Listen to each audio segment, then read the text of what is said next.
Before we start, I would want you to hit that red subscribe button so that you never miss out on any of our videos. Hey guys, what's up? Welcome back to Slam Dunk Central. The 2019-20 NBA season went on hiatus on March 11th because of the coronavirus pandemic. On June 4th, the NBA's Board of Governors approved a competitive format for the comeback of the 2019-20 season, with 22 teams returning to play and a start date of July 30th. Let's have a look at how things will move ahead from here. Ball Association Board of Governors has voted to approve a 22-team, single-site format to restart this season. Number 1. NBA Board of Governors approved 22-team season return format. The NBA Board of Governors approved a competitive format to restart the 2019-20 season, with 22 teams returning to play and a tentative start date of July 30th. The NBA and the NBPA are working with infectious disease specialists, public health experts, and government officials to establish a rigorous program to prevent and mitigate the risk related to COVID-19, including a regular testing protocol and stringent safety practices. The season restart is also contingent on an agreement with the Walt Disney Company to use Walt Disney World Resort near Orlando, Florida as a single site for campus for all games, practicing, and housing for the remainder of the season. At a single site,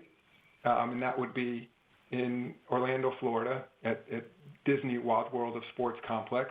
In the approved format, the returning teams would each play 8 seeding games before beginning a traditional 16-team conference based on NBA playoff 4 rounds and best-of-7 series in each round. Number 2. NBA team players overseas can return. The NBA reminded its teams Wednesday that players who are currently outside of the U.S. have been cleared to return. The quarantine rules may apply in some areas. Acting Secretary of Homeland Security Chad F. Wolf signed an order last week providing the exemption for professional athletes from rules put in place during the pandemic that would have otherwise barred their entry into the U.S. A small number of NBA players from foreign countries left for home during the pandemic. Number 3. NBPA's Roberts. Players really want to play. After gauging interest in a return to action through team-by-team calls with players, NBPA Executive Director Michael Roberts says the overwhelming sentiment has been that players want the 2019-20 season to return. Roberts spoke with ESPN's Ramona Shelburne about the calls, which she plans to conduct with all 30 teams in order to provide details to the players and respond to their feedback about the NBA's plan for a return to action. It's time,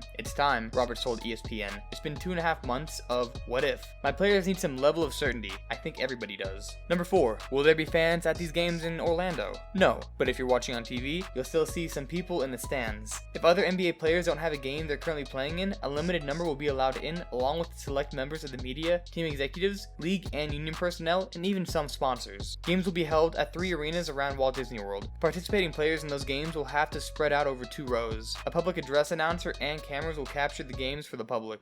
And so what we've come up with now is playing without fans for the time being.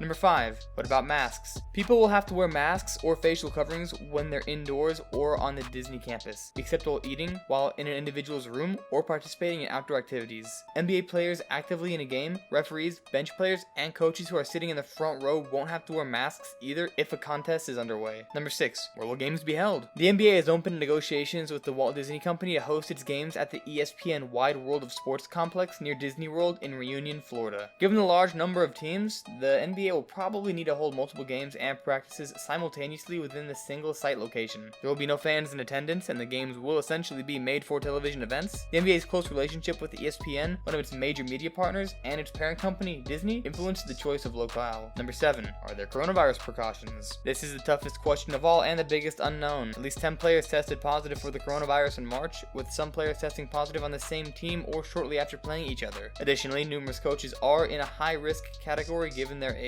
Number 8. How will the play-in round unfold? After all 22 teams play their 8 games, the top 7 seeds in both conferences will be locked in. If the 8th place team in either conference has a lead of more than 4 games over the 9th team, it will be locked in as well. If not, the 8th and 9th place teams will square off in the play-in round. To claim the final spot, the 8th place team will need to beat the 9th place team once, while the 9th place team would need to win twice. This hybrid single-double elimination approach provides an advantage to the 8th place team while still giving the 9th place team a chance to sneak in. If the team in the 8th spot wins that play-in game, that's it. Bye-bye, number 9 team. Go home. Number 9. Why add a play-in round? Play-in round gives the 6 extra teams a better chance to advance and ensures that the balance of the regular season games will be hotly contested by many teams. In the East, the 8th place Magic holds a 5.5 game lead over the 9th place Wizards. Without the play-in round, Washington would stand a little chance of surpassing Orlando to get into the playoffs. Ditto in the West, where the 8th place Grizzlies hold a 3.5 game lead over the Trailblazers, Pelicans, and Kings. Divided into East and West, 7-game series each round, and hopefully a champion at the end. This brings us to the end of our video. I hope you enjoyed it. Hit like if you did, and don't forget to subscribe to our channel so that you don't miss any of our videos in the future. Also, be sure to watch the next 2 videos on your screen because I'm sure you'll love them. And with that, I'll see you in the next video.